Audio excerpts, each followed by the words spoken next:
Lawrence Kohlberg, Moral Development.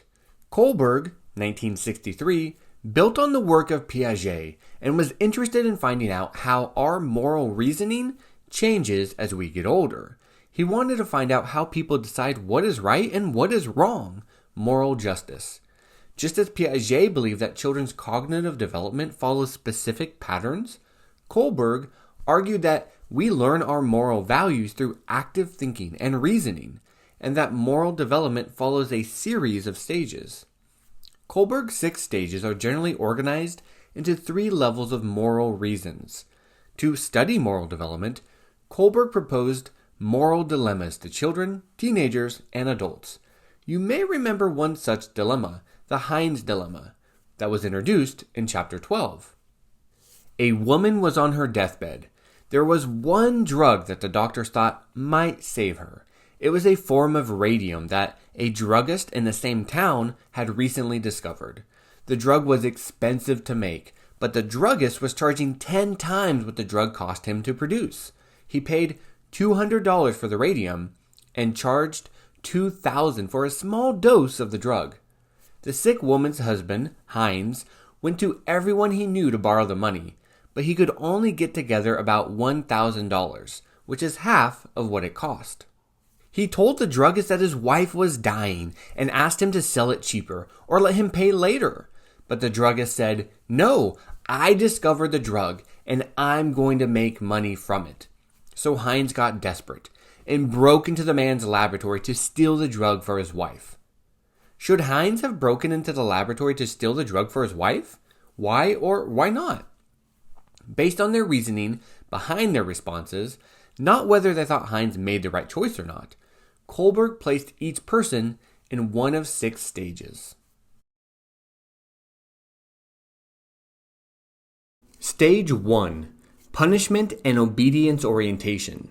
It's okay to do it if you don't get caught. It depends on who he knows on the police force. Stage 2. Instrumental relativist orientation. If it feels good, do it.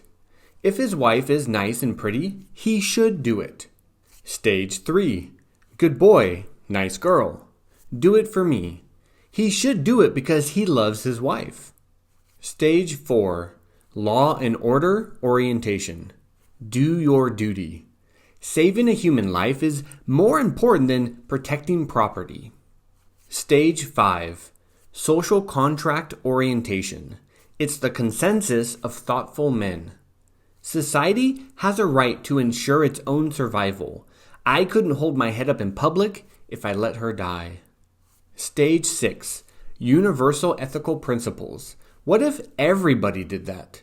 Human life has supreme inherent value. I couldn't live with myself if I let her die.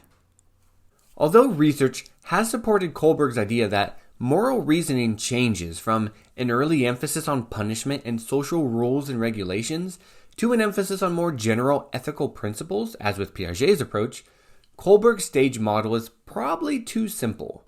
For one, children may use higher levels of reasoning for some types of problems, but revert to lower levels in situations where doing so is more consistent with their goals or beliefs.